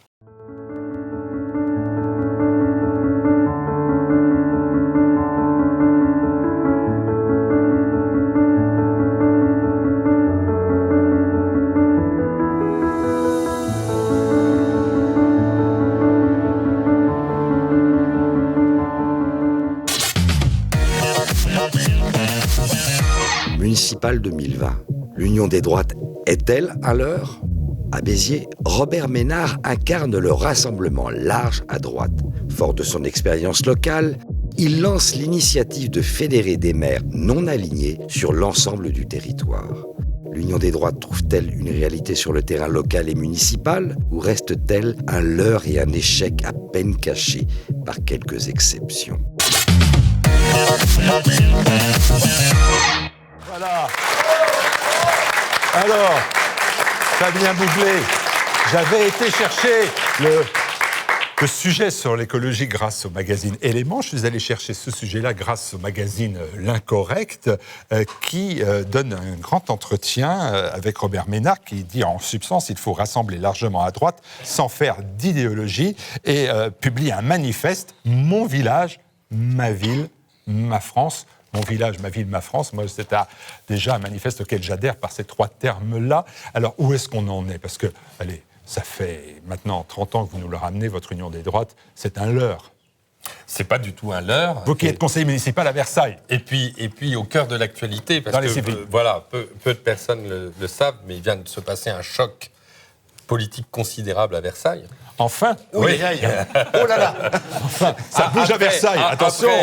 Il y a un pot de fleurs qui est tombé après d'un- 6 ans de d'un balcon. mazierisme faussement de droite, qui intégrait des gens de la Manif pour tous, qui avaient signé la charte de la Manif pour Alors, tous. Mazieris, c'est Mazière, le maire de François actuel. de Mazière, voilà, qui est un homme de centre-gauche modem, mais qui s'est déguisé en homme de droite. Eh bien, la semaine dernière, La République En Marche l'a enjoint de remercier François-Xavier Bellamy en lui demandant de ne pas avoir François-Xavier Bellamy sur sa liste. D'accord, le député, Le député des Républicains. le philosophe surtout. Qui représentait à Versailles cette voix conservatrice au sein de l'équipe municipale et contre lequel, justement, équipe municipale contre laquelle nous nous étions présentés il y a quelques années, pour justement faire exprimer cette opposition et ce rappel des valeurs conservatrices. Et d'ailleurs, en 6 ans de mandat, que de chemin parcouru, que de grandes victoires. Vous aviez parlé tout à l'heure de cette grande manifestation, 2 grandes manifestations de 1500 manifestants représentant tous les courants politiques confondus de la droite à Versailles contre 2 camps de migrants qui n'ont pas été installés et que le préfet a refusé. Cette condamnation du château de Versailles pour enlever les tags antisémites qu'aucun élu du CRU au niveau national ne voulait faire enlever. Nous l'avons obtenu avec Gilles-William Goldnadel. Le combat contre Linky, le combat contre ce projet de lotissement de 450 logements dans le parc historique du château de Versailles, dont 30% de logements sociaux que François de Mazière veut installer dans le château. Le combat dans la chambre du roi, il y a 2 places. Contre une mairie qui veut interdire les poussettes dans les musées et qui avait mis un logo contre les poussettes comme les chiens, interdit aux chiens et interdit aux mamans Non, mais avec je des comprends. poussettes. C'est la campagne électorale, je vous comprends. Je comprends, mais on n'est pas tous versaillais. Donc moi, c'est ma question qui se Non, mais pose. c'est intéressant. Est-ce que c'est un leurre ? Est-ce que vous êtes capable Voilà. Alors, vous savez, j'ai compris, de Mazière, méchant. Bon, ok. Est-ce que vous êtes capable de faire l'union d'autres choses contre lui à Versailles ? Vendredi, François de Mazière, en ayant définitivement dans un communiqué exclu François-Xavier Bellamy, conduit à l'union de la droite à Versailles. Et je porterai une liste d'union des droites, voire même plus large, s'il y a des personnes de gauche qui veulent intégrer, parce que en éliminant François-Xavier Bellamy d'une manière discourtoise au possible, François de Mazière a conduit à son adoubement à la Macronie. Et donc François de Mazière devient le représentant de la Macronie à Versailles. Et c'est pour ça que j'appelle tous les gens qui veulent faire barrage et résister à Macron à Versailles, de même que il faut cette union des droites. C'est qui ceux qui résistent à Macron? Eh bien, à c'est Versailles? nous. Bon, c'est vous, d'accord, c'est vous. Voilà. C'est vous. Je me présenterai en tant que tête de liste de la liste d'union avec les différents mouvements politiques qui existent c'est ça. et qui Alors, c'est souhaitent. qui? Pour le moment, on est en tractation et en discussion. Avec qui? Avec tous. Avec tous les gens anti-Macron. DLR jusqu'au Rassemblement national. D'accord. Et ça, Voilà. vous pensez que c'est possible? Et je suis intimement persuadé que nous irons jusqu'au bout et que nous emporterons la mairie de Versailles parce qu'il est urgent de ne pas laisser symboliquement la ville de Versailles à Macron. Parce que Mazières, c'est Macron et Macron, c'est Mazières. D'accord, on a bien compris, il y a le feu au château. Il y a le feu au château. Alors on espérait que François-Xavier Bellamy, dans le cadre de cette union, porte la liste, et moi je suis tout à fait prêt à laisser la tête de liste à François-Xavier Bellamy. N'espérez pas trop. Mais d'après mes informations, ça va être difficile, mais en tout état de cause, désormais son éviction conduit au rassemblement parce que c'était le point de différence, parce que nous n'acceptions pas l'ambivalence de François de Mazières. À partir du moment où François de Mazières exclut François-Xavier Bellamy, il n'y a plus aucune raison. On sort de Versailles, si vous voulez bien. On sort de Versailles. C'est très important. J'ai bien compris. On va vous donner la parole, monsieur Randa. Je vais vous donner la parole. François-Xavier Bellamy, là, c'est lui, vous espérez lui laisser votre place. C'est pas lui qui, aux élections européennes, avait dit qu'il était plus Macron que Le Pen? Je crois qu'il l'avait dit. C'est mal barré, votre union. Hein. Il l'avait dit préalablement. Mais je vais vous rassurer, je crois que. Il a compris. C'est quelqu'un de magnanime. Qu'un homme politique a dit « je vous ai compris », attention. C'est quelqu'un de magnanime. Comme il considère que François de Mazières est son mentor, il n'ira pas aux élections. Mais il faut saluer sa magnanimité, je suis désolé. Trop bon seigneur. Son esprit philosophe. Alors, je vous donne la parole maintenant. On a le cas de Versailles. Est-ce que c'est une exception, Versailles, ou est-ce que ça se profile partout? On me dit Sète, on nous dit Carpentras, on nous dit... Voilà, il y a des zones partout où l'union de ces droites se fait. Est-ce que c'est un leurre ou est-ce que c'est un mouvement de fond, Pierre Marin? Eh bien, puisque vous souhaitez prendre la parole, je vous la donne. C'est pas un mouvement de fond, ça c'est sûr. Moi, je pense que c'est un slogan. C'est un slogan périmé. Qui est un peu comme le sparadrap du capitaine Haddock. Depuis que je suis en âge de suivre la politique, j'entends parler de l'union des droites. Et en fait, en faisant un peu d'histoire récente de la Ve République, j'ai découvert que cette union des droites sans idéologie, elle a déjà eu lieu en 2002, ça s'appelle l'UMP. On a réuni démocratie libérale, on a réuni l'UDF, on a réuni le RPR, dans ce qu'il avait parfois de plus dur. Moi, je réécoutais tout à l'heure un discours de Chirac qui date de 79, où il conspue l'Europe cosmopolite, mondialiste. Et Marie-France Garot. Extraordinaire. Et puis les apports de Marie-France Garot auprès de Jacques Chirac. Donc, si vous voulez, moi, cette union des droites, pour moi, elle a déjà eu lieu. Elle n'a pas de sens et elle est en fait un piège pour toutes les personnes qui se revendiquent de la droite nationale, de la droite bonapartiste, peu importe comment on la conçoit. Il y a une droite sociale, souverainiste, celle de Chirac de 79, celle de Seguin de 92. Celle aussi de ceux qui se sont revendiqués de la famille Le Pen pendant très longtemps. Alors, moi, je pense simplement sur l'union des droites, que nous n'avons rien à faire avec la droite Didier. Et je vais vous dire même quelque chose de plus important. Étant donné les circonstances, je considère que Christian Jacob est un adversaire politique plus important que quelqu'un comme Benoît Hamon. Parce que Christian Jacob, aujourd'hui, il représente une chose, il représente par son état de président des Républicains l'empêchement de constituer la grande force nationale en capacité de battre Macron. Parce qu'il reste, oui, un certain pourcentage de gens qui ne voteraient pas Macron et qui seraient prêts à voter pour une autre candidate en face de Macron dans le cadre d'un second tour. Sauf que les Républicains, par leur discours, et vous pouvez dire ce que vous voulez, moi j'ai écouté François-Xavier Bellamy en début de semaine nous expliquer que Marine Le Pen était une femme d'extrême gauche et qu'elle était voire plus dangereuse que le président de la République. Donc je veux bien que François-Xavier Bellamy soit quelqu'un de très intéressant, de très intelligent, mais vous voyez, l'intelligence, c'est pas un métier. Et François-Xavier Bellamy, il est aujourd'hui un problème à l'union, en tout cas, des patriotes et des nationaux dans ce pays. Moi, j'ai été très heureux, non pas de Hong Kong, mais cette année, je l'ai déjà dit sur ce plateau, j'ai été très heureux du score qu'il a fait aux Européennes. C'était magnifique. Je l'ai fêté très tard dans la nuit. Et je considère que c'est l'acte fondateur de ce qui va ensuite arriver, c'est-à-dire d'une union des gens qui ont la France au cœur. Et je vais finir simplement. Je finis simplement sur une chose. Je pense que l'union des droites, c'est l'exact inverse de ce qu'il faut faire. Il y a un homme en ce moment qui doucement, mais au niveau local, est en train de faire avancer les choses en apposant sa marque, la droite populaire, auprès d'un certain nombre de candidats qui viennent ou pas du Rassemblement national. Je parle de Sébastien Pécule à 7, je parle du général de la Chênaie à Carpentras. La droite populaire, pour Thierry Mariani, et on avait annoncé que le RN, très dur et incapable de s'allier avec qui que ce soit, bloquerait. On voit que c'est exactement l'inverse. On voit que le PCD rejoint aussi le Rassemblement national aujourd'hui. Moi, je vois une chose que Thierry Mariani a fait dans le cadre de cette union des droites. Il a commencé par fuir les Républicains. Et vous, en quelque sorte, en vous opposant à la liste des Républicains, parce que Mazière, vous dites que c'est Macron, moi je vous dis Mazière, c'est Bellamy. Bon, donc là-dessus, d'ailleurs, j'espère qu'on va avoir une clarification des Républicains, mais selon les informations que j'ai, les Républicains, et j'espère qu'ils auront le courage, en tout cas, d'aller jusqu'au bout, vont vous soutenir. ne vont pas soutenir François Mazière.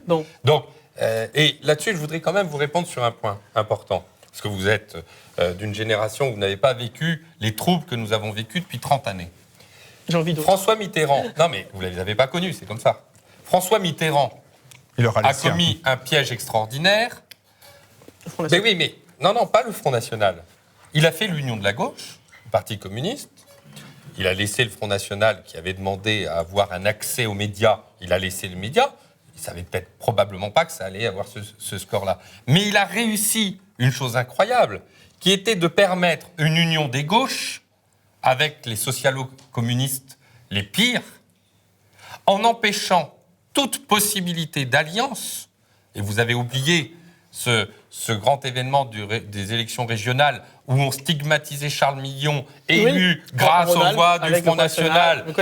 Mais vous connaissez, mais quand ça fait 30 ans que vous vivez ça, il y a un moment, vous vous dites, nous devons, pardonnez-moi juste un instant, nous devons nous unir, nous devons absolument nous unir contre le mondialisme macroniste. Des Républicains. Mais attendez, mais les Républicains, c'est pas une structure, ce n'est pas une structure.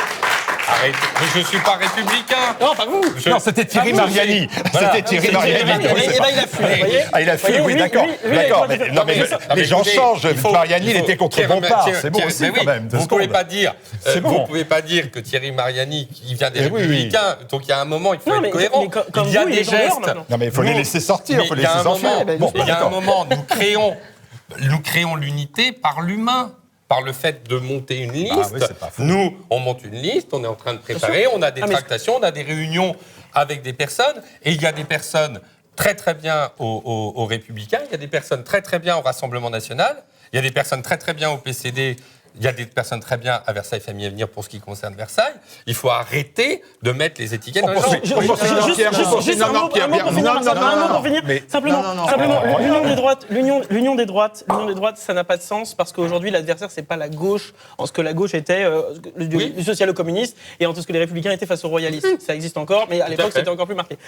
Aujourd'hui, l'adversaire, c'est les libéraux, c'est les mondialistes. Ce sont ceux qui sont responsables du désordre et du chaos institutionnel de ce pays. Donc, je ne vais pas m'allier avec un parti qui en est, en plus d'être le responsable, le principal émetteur aujourd'hui de ces idées en France, les Républicains. Et j'implore on peut faire l'union à la base, l'union à la base, comme Ménard l'a fait. Non, mais Ménard, il n'a pas fait l'alliance avec... Si, il avait des Républicains. Il avait des Républicains. Elle a affronté la République En Marche au début quand elle était à la législative. Oui, mais il n'a pas fait l'union avec les Républicains. Il n'a pas fait l'union avec les Républicains. Les Républicains ne l'ont pas soutenu. Je ne sais pas, Assed, c'est bien un candidat des Républicains qui va être le candidat qui va être viré des Républicains. D'accord, mais il était républicain jusqu'à il y a 2 jours. Moi, je n'étais pas il y a 2 jours. Les électeurs, oui, la structure, jamais. Donc c'est une union à la base. Oui, c'est ce qu'on c'est bien ce que je disais. Allez, on y va, on poursuit. Alors, déjà, première chose, François Bellamy, machin, est sûrement un garçon charmant. Mais dire que, oui, que Marine Le Pen est d'extrême gauche, oui, avant, on lui reprochait d'être trop à droite, maintenant d'être trop à gauche. Peut-être qu'il retourne faire des cours et qu'il arrête la politique pour commencer. Ensuite, sur le fait quand vous dites que Mitterrand empêchait la droite de s'unir avec son partenaire naturel, qui à l'époque qui n'est plus aujourd'hui, qui était le Front National d'alors, s'il a réussi, c'est pas par machiavélisme, c'est parce qu'en face, il y avait des lopettes qui se sont faites sur eux, parce qu'ils avaient peur d'avoir un méchant papier dans Libération ou de plus être invité dans les cocktails mondains. Donc effectivement, quand Mitterrand parle de la droite, et lui, s'il connaissait un homme, il dit ces gens n'ont pas d'idées, ils n'ont que des intérêts. Ce qui fait d'ailleurs que à Versailles, les résultats sont peut-être plus à tempérer. Mais quand on voit les résultats aux dernières européennes, dans le Grand Ouest parisien, là où il y a encore une très grosse bourgeoisie traditionnelle, conservatrice, électrices de droite, ils ont voté Macron comme un seul homme. Parce qu'effectivement, ce sont des gens qui votent pour leurs intérêts de classe. Et c'est pour ça que l'union des droites, qui effectivement, c'est comme la reformation des Beatles, qu'on attend toujours, à l'échelon national, effectivement, c'est impossible. En plus, il n'y a plus de droite, et la gauche n'est plus l'ennemi. Voilà. Nicolas Gauthier, en revanche, posez la bonne question. Oui. C'est exactement. En revanche, et c'est est-ce que localement, alors en ça revanche, peut oui. ne pas être Et on a déjà parlé plusieurs fois sur ce plateau. Je dis oui, il y a une union des droites, mais pas uniquement des droites. Moi, je connais. J'ai vu un des premiers qui fait ça très bien. Il était encore au Front National à l'époque. C'est Jacques Bompard à Orange. J'avais fait un reportage sur lui à la fin de son premier mandat. Et j'avais assisté à une séance du conseil municipal. Il m'avait dit, oui, sur sa liste, il y avait des gens du front, mais il y avait des notables du coin, oui, certaines qui viennent de droite, d'autres de gauche. Et j'ai vu, à son conseil municipal, il s'entendait mieux, enfin, c'était plus constructif quand il échangeait avec l'opposition socialiste qu'avec les osos RP, RUDF du coin. C'est la même chose, et ça peut se faire à la base. Robert Ménard l'a très bien fait à Béziers, je pense qu'il s'est réduit dans un fauteuil. Et pareil, sur sa liste, il n'y a pas que... Il parle du don des droites, effectivement, vous avez raison, c'était un peu un slogan, c'est facile, mais il n'y a pas que des gens de droite. Et puis en plus, de quelle droite parlons-nous? Il y en a quand même beaucoup. Vous avez, si je peux me permettre, je vous interromps. Permettez-vous. Le socle, c'est l'union des droites, mais effectivement, il faut plutôt parler d'union. Nous, on a des contacts aussi avec des personnalités de gauche ou des écologistes qui sont attachés que le parc du château de Versailles... On peut être de gauche, mais la France, c'est pas interdit, ça c'est déjà vu. Ne soit pas bétonné à côté, derrière la lanterne. Donc, effectivement, vous avez entièrement raison. Ce qu'il faut, ce sont des personnes de bonne volonté. Et moi, en tant que tête de liste de cette liste, je veux faire la résistance et m'opposer fermement à ce que Macron gagne cette mairie. Et ça c'est le plus important. Ça, c'est le bon. Et là-dessus, on l'a bien compris. On l'a bien compris. Là, on l'a compris. Je dirais quand même une chose sur les camps de migrants. Bon, c'est sûrement dommage pour Versailles, mais enfin, quand on voit comment votent les gens du 16e, de tous ces quartiers-là, pourquoi est-ce que les camps de migrants seraient toujours pour les pauvres? Parce que l'État doit trouver que place de la Porte de la Chapelle, les gens sont fatigués de milliardaires, on leur remet de la misère. Nicolas Gauthier, le jour où on les installe dans le 16e, ou à Neuilly, ça serait extraordinaire. Nicolas Gauthier, je vous donne une bonne nouvelle, vous avez été enfin entendu, le 16e arrondissement, à 3 camps de migrants. Il est un arrondissement pionnier. 2019 finit bien. Et même il s'est construit... La mort de Bellamy, il est même remarquable puisqu'il s'est construit sur le bois de Boulogne. Et pour une fois, peut-être qu'ils voteront bien dans le 16e. Voilà, voyez, vous avez été entendu. Votre combat de classe a été finalement assez vain. Merci à Hidalgo. Ce qu'on dit depuis tout à l'heure, en fait, c'est que c'est le système des partis qui est absolument pervers. Voilà. Alors, je salue et votre démonstration a été parfaite. Donc n'y revenez pas. La vôtre sera encore meilleure. Le courage d'une union des droites locales. Mais en fait, et tout ce que disait mon jeune camarade était exact. Il n'y a pas de possibilité d'union des appareils nationaux. Après ça, je suis complètement d'accord avec vous aussi sur le fait que Mitterrand n'a rien empêché. Si les gens de droite de l'époque avaient voulu s'allier à l'époque avec le Front National, Mitterrand n'a rien empêché. C'était pas Jupiter Pantocrator empêchant la droite de bouger, figé par on ne sait quel maléfice de gauche, Philippe, etc. Si, parce que c'était non, c'était tout un système médiatique. C'est un système médiatique. C'est une réécriture. On n'est pas obligé d'avoir peur des éditos de Libération.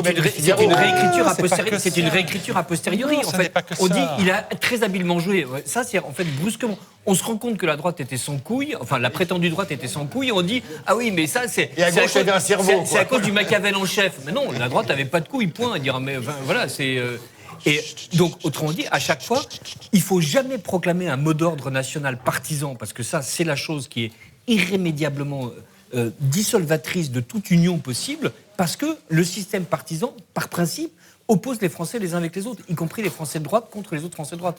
En revanche, n'importe quelle alliance locale est excellente. Moi, pour le coup, l'homme politique que j'apprécie, c'est Fromentin. Avec la manière qu'il a de proposer depuis des années, je ne dis pas que j'apprécie ce que fait Fromentin, dans les Hauts-de-Seine. Il y a mon jeune camarade est en train de pleurer des larmes de sang.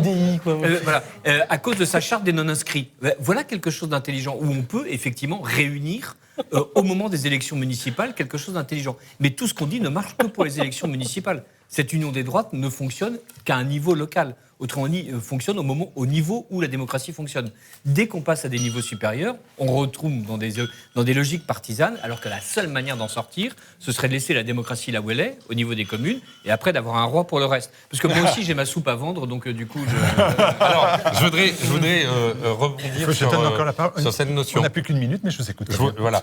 C'est que le fait que... j'ai perdu le sens de ma pensée. Voilà. Vive le roi. C'est de ma faute. On a pas qu'à dire vive le roi. Non. À Versailles, ça passe à Versailles. Vive le roi. Je ne suis pas sûr aujourd'hui. Je voulais dire que malheureusement, certains partis politiques ont abandonné la politique locale et que l'union des droites, au niveau national, ne pourra se faire que si, au niveau local, on a créé suffisamment de pôles de résistance, d'union, qui fait qu'on va donner la capacité aux patriotes de l'emporter en 2022. Parce que si, du côté du RN, on n'a pas suffisamment de prise de conscience qu'il faut des forces d'appoint qui ne sont pas forcément RN, qui peuvent être des gens de bonne volonté, qui sont prêts à les soutenir, eh bien, je ne crois que ça ne peut passer que, initialement, par des exemplarités, des petits pôles, un peu à droite à gauche, qui permettront cette union globale. Qui n'a pas parlé Philippe, toujours. Oui. Où avez-vous trouvé qu'une seule fois dans la vie politique de la France et d'un pays, l'union avait permis la victoire? Jamais l'union n'a permis la victoire. Ce qui permet la victoire, c'est la crédibilité. Ce n'est pas l'union de la gauche que François Mitterrand a fait avec les communistes et les radicaux à l'époque qui l'a permis de l'emporter, c'est la décrédibilisation de Giscard d'Estaing où les gens de son camp qui avaient voté pour lui n'avaient plus envie de voter pour lui, et la trahison de Jacques Chirac. Vous savez, Jacques Chirac, c'était l'ancêtre sans doute quelqu'un que M. Bellamy admire toujours. Si le Front National n'a pas réussi l'union de la droite avec l'UMP de l'époque, c'est tout simplement parce que le Front National, il faut bien l'avouer, n'était pas crédible pour gouverner, pour s'allier et pour gagner avec lui. C'est comme ça. Et aujourd'hui, où il y a c'est l'inverse, Marine Le Pen, qui a rebondi assez formidablement après son échec à la présidentielle, est aujourd'hui celle qui a le vent en poupe, et les Républicains qui ne sont absolument plus crédibles. Donc, aller vouloir s'allier avec les Républicains, je parle du parti Les Républicains, ça sert à quoi? Ça ne sert à rien, ça n'apportera rien. Si on peut l'emporter dans une élection... Je crois qu'on a tous été d'accord là sur cette pour dire que c'était une union à la base. Oui, mais l'union à la base, ce n'est pas l'union des droites. Monsieur Bouglé l'a très bien dit. Il est prêt à s'allier avec des gens qui partageraient, je pense, les grandes options de son programme politique. Exactement comme Robert Ménard à Béziers. Ça exclut quand même pas mal de monde. C'est pas l'union. Oui, mais c'est-à-dire, et ce sont des gens qui sont prêts à prendre, et c'est normal et logique, des gens même venus de la gauche, venus d'autres partis. Donc c'est pas l'union de la droite, c'est uniquement des gens qui se rassemblent sur un projet politique avec une tête de liste crédible. Mais est-ce que quand on rejette la mondialisation, quand on rejette tout ça, est-ce qu'on n'est pas de droite? N'acceptez pas que M. Bellamy prenne votre place. On peut être de gauche aussi. Je ne vote pas à Versailles, d'après les mais restez informations, candidat, au moins vous serez plus crédible. C'est pas Parce le cas de que Chevènement. Bellamy, il est totalement décrédibilisé. Faut arrêter Totalement. Écoutez, politiquement, Mais c'est un fantasme de bourgeois. politiquement C'est un fantasme de bourgeois du 15e. Il faut arrêter, rangez-le. À Bruxelles, il vote des choses horribles depuis qu'il est. Moi, suivez ce qui se fait à Bruxelles. Il a voté pour la commission Van der Leyen, etc. Arrêtez avec Bellamy. Il a quand même largement contribué Son groupe parlementaire a voté pour un socialiste à la présidence du Parlement européen. Voilà. Alors, il est bien meilleur que ce réchauffement climatique, je trouve. Oui. Comme quoi, Stéphanie. Oui, mais Stéphanie, il faut lever la main parce que ici, ça devient un bazar. Oui, non, mais j'écoutais avec attention tout ça, mais je voulais juste en profiter, je serai rapide puisqu'il faut faire vite, que les élections municipales, c'est le dernier lieu véritablement de démocratie. Et c'est le seul, d'ailleurs, lieu où la démocratie a un sens. Et c'est le seul lieu, la mairie, qui est véritablement menacée, principalement dans les petites communes rurales qui sont menacées de disparaître au profit des communautés de communes. Alors moi, j'invite vraiment chacun à s'intéresser à ce sujet. Il suffit de se rendre présent aux réunions de conseil municipal, de s'informer, de se former, parce que c'est là qu'on défend véritablement notre liberté, notre pouvoir de décision. Et encore une fois, je pense qu'il ne faut pas oublier quelques chiffres. Plus de 94% des communes de France ont moins de 5 000 habitants. On a plus de 34 000 communes encore, malgré toutes les lois qui ont visé à les faire disparaître, alors qu'il n'y a que 35 000 communes aux États-Unis. Donc 34 000 communes, c'est 34 000 lieux de contre-pouvoir éventuellement, 34 lieux de décision proches des citoyens, proches des administrés. Donc il faut s'intéresser à ce sujet, c'est un sujet très important. Et les mairies où il se passe des choses intéressantes en général sont les mairies qui se sont détachées de l'appareil politique national et de cette notion de parti qui nous pollue. Voilà. Ah ben voilà, un échange difficile, Fabien Bouguet, un échange difficile sur cette union. Oui, moi c'est ce qui me perturbe et m'attriste au fond, parce que s'il n'y a pas un effort partagé, s'il n'y a pas une compréhension mutuelle à un moment, l'admission que on n'a pas totalement la vérité toujours, on n'arrivera à rien. On ne sera jamais efficace dans cette opposition. Alors, je vous trouve très très dur avec François-Xavier Bellamy. Il a fait des choses que j'ai contestées à la ville de Versailles. C'est le moins qu'on puisse dire. Ça, c'est le moins qu'on puisse dire. Mais je considère que son éviction est un signe très fort. Et ensuite, la politique, je vais vous dire autre chose, la politique fait qu'on n'est pas dans la rigidité d'une situation T. À un moment T de la situation, vous avez des événements extérieurs qui vous font changer, qui vous font évoluer. Moi, je ne suis pas le même élu que j'étais il y a 6 ans ou 10 ans. J'ai changé d'opinion, j'ai soutenu un tel parce qu'au moment T, il y avait différents éléments. On ne peut pas être dans la rigidité. Et je comprends, vous avez la fougue de la jeunesse. J'ai été comme vous. J'ai été comme vous. Mais on ne peut pas. On ne peut pas. Vous avez le droit de l'avoir. C'est ridicule. On ne peut pas être dans une rigidité qui fait qu'aucun dialogue dans votre façon de vous exprimer, eh bien, dans votre façon de vous exprimer, aucun dialogue n'est possible. Or, je vais vous dire quand même quelque chose. Notre pays, il est en grande difficulté, en très grande difficulté. Nos villes sont en très grande difficulté. Laissez-moi finir. Si aujourd'hui, on n'est pas capable de se retrousser les manches pour relever notre pays, pour nos enfants, pour mes enfants, eh bien, on n'y arrivera à rien. Et je suis désolé, moi, je suis quelqu'un de bonne volonté. Je veux diriger, gouverner Versailles parce que je veux relever Versailles, mais aussi parce que je veux participer à un mouvement de redressement de notre pays. Et si on n'a pas conscience qu'on est dans un pays qui part très très bas, eh bien, on n'arrivera jamais à être dans l'unité. Donc, vos propos m'attristent. Voilà. Je comprends ça.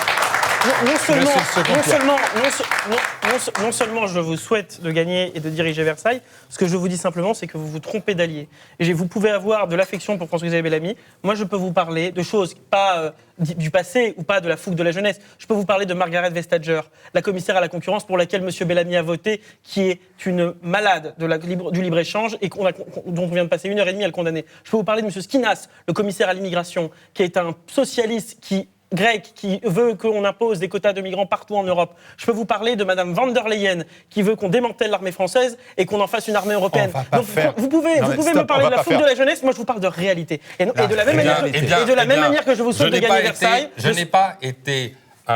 J'ai été un adversaire tant qu'il était dans la municipalité de Versailles, de François-Xavier Bellamy. Aujourd'hui, je ne suis plus son adversaire, je le considère.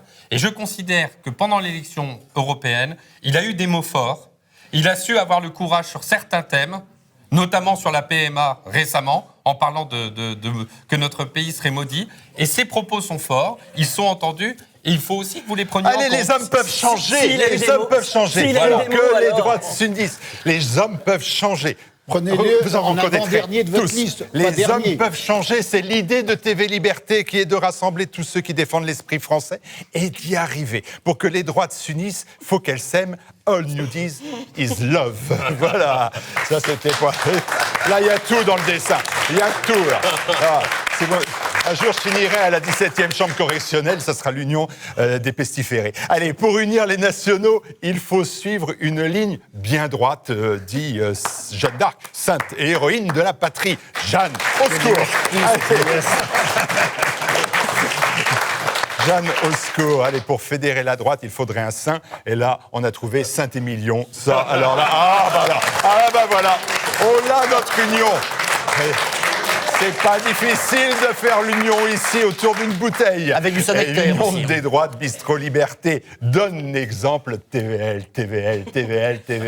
Allez, c'était la dernière émission de l'année. Si vous ne faites pas de don, ça sera d'ailleurs la dernière émission tout court. Mais bon, allez, plus sérieusement.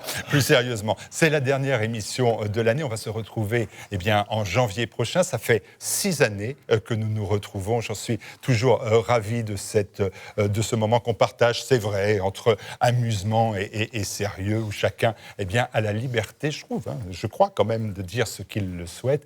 On embrasse François-Xavier, on embrasse bien évidemment l'ensemble des donateurs de TV Liberté, sans qui, bien évidemment, la chaîne n'existerait pas. Merci aux sociétaires qui sont une vingtaine et qui viennent régulièrement. Je ne parle pas de mes vieux camarades Philippe Randa et Nicolas Gauthier, qui sont un peu les piliers de Bistro. Et ensuite, merci bien évidemment à notre invité aujourd'hui, c'était Fabien Bouglet. Merci, Bonne chance, Martial si j'ai bien compris, vous êtes candidat à Versailles. Tout à fait. Si j'ai bien suivi. Merci à vous tous. Merci aux techniciens qui, bien évidemment, font un travail de plus en plus soutenu. Alors, je ne sais pas si vous le voyez, mais il y a vraiment beaucoup d'efforts qui sont faits avec le producteur Arnaud Soyer,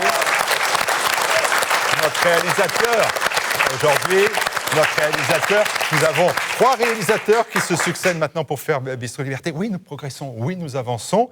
Merci à vous tous. Je souhaite pour ceux qui vont passer un bon Noël, un très beau Noël autour du sapin ou autour de la crèche. Bonne fête de l'Avent à ceux qui, bien évidemment, sont attachés à cela en dehors du calendrier du Monoprix ou de Kinder. Bonne fête de fin d'année, tout simplement. Bonne fête et restez pendant ces fêtes. Restez sur TV Liberté, car TV Liberté sera avec vous tous ces temps de fête. Nous serons avec vous, notamment à travers le journal télévisé et les émissions que vous retrouvez quotidiennement sur le site tvliberté.com. Merci, à très bientôt. Bonne fête.